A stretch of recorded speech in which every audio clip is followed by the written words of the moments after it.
level to feel alive have to always feel like we're growing.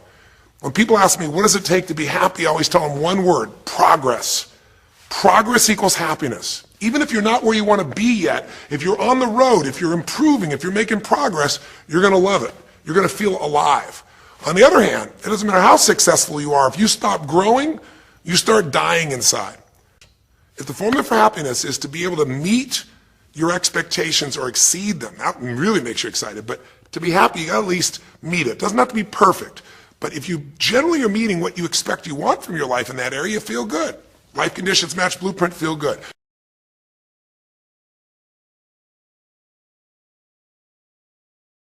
I tell people in advance, here's the formula for unhappiness. I'll show you before you do anything else. When your life conditions, the way you're living your life today, does not match, it doesn't equal your blueprint, your story of how it's supposed to be, then you're going to have disappointment, frustration, or pain. If your life is way different than the way you think it's supposed to be, you can have enormous pain. If it's a little different, you might feel stressed. Make sense?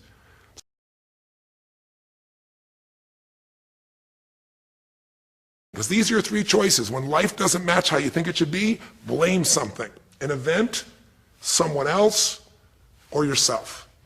As we talked about earlier in the series, blame games just destroy you. There's no progress when you blame. For the moment, you feel okay, but nothing changes. What are your real choices? You only have two choices in life.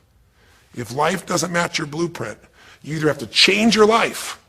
That is, you got to say, you know what, my body isn't there, I'm going to go work out. My relationship isn't there, I'm going to change it. You know, I'm not making what I got to make, I'm going to retool, I'm going to get a new skill, I'm going to go back to school, I'm going to start a business, I'm going to do something. You have to do something to change your life. Or, in order for you to be happy, if you can't change your life, you're going to have to change your blueprint. Usually in life, it requires a little bit of each. Does that make sense? And if you change your life and change your blueprint, you can have an extraordinary life. It takes changing your emotional pattern. It takes bringing presence to your life. It takes realizing you have no problems compared to somebody else and putting your life in perspective. It takes the ability to deal with those extreme stresses that happen in your life by questioning your limiting beliefs.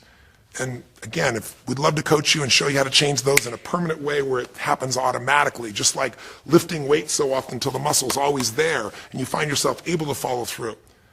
It takes for you to be able to figure out how to deal with crisis and how to turn it around. It takes facing your fear. It takes pushing yourself through what used to stop you. It takes putting yourself in a position where you connect to what's more important than just yourself, what you value than just yourself. And it takes, I think in this case also, the ability to realize that no matter what happens to you, you're more than that moment. You're more than the story you think you're supposed to be. And that even when you're not matching what you think you need to be, maybe there's a reason for that. Maybe you're having to find a different part of yourself that's going to fulfill you at a much deeper level. Sometimes failing to get your goal gives you your destiny. I can't tell you how many people I've known over the years who had an idea of what they thought their life was supposed to be like, and they didn't achieve it, and they felt miserable and upset and frustrated, and one day an opening happened, and they went, oh my God, thank God that didn't happen. I think it's Garth Brooks had a great song, and it's a song about when he was in high school, and he was in love with this girl, infatuated with her, and she didn't even know that he existed. And he prayed to God every day that she would notice him, that she would fall in love with him. And then sure enough, she never did. He was so disappointed. His blueprint didn't match. His life didn't match it because she didn't even know he existed. And he felt this suffering. He could do nothing to turn it around.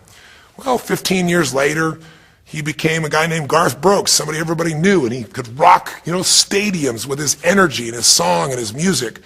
And he goes back to be at his high school reunion. I think it was his 15-year reunion, if I remember correctly. I don't remember the exact year, but all I remember is he said he saw that woman that he was so obsessed by. He was looking forward to seeing her. And now he was Garth Brooks, and he met her.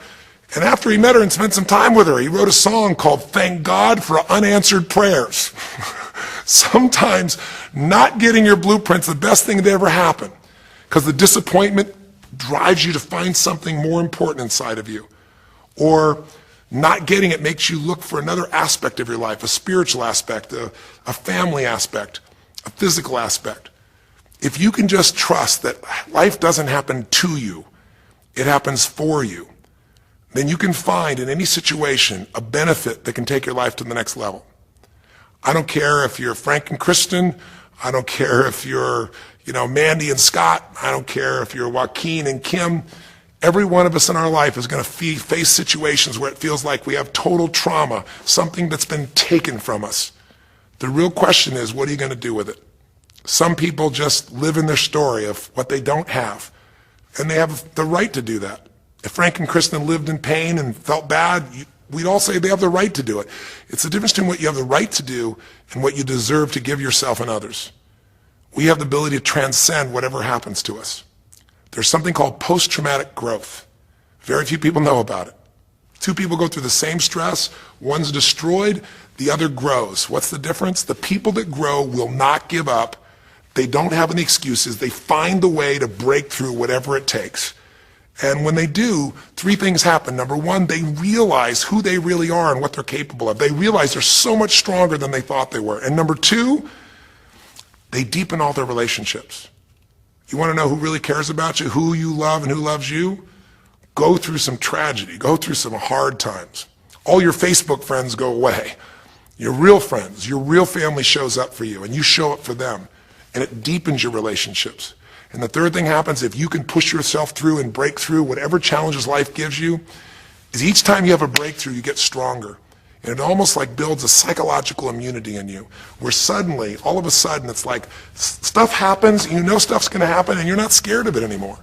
Because after you've been through a stroke, after you've been through, losing the use of some of your body, your senses, after you lose a family member, and you break through to that, you get to the other side, it's like, give me your best shot, life. It's almost like there's this psychological immunity that says, I'm ready for whatever life will give me. I don't want challenges, but if they're here, I know I can handle them. That strength of spirit is what creates a sense of freedom and joy in life. And that strength of spirit basically comes from living a life where you are constantly and never-ending thinking a way to improve yourself and to help others. That's my mission. And if we can serve you again in the future, I hope you'll check us out.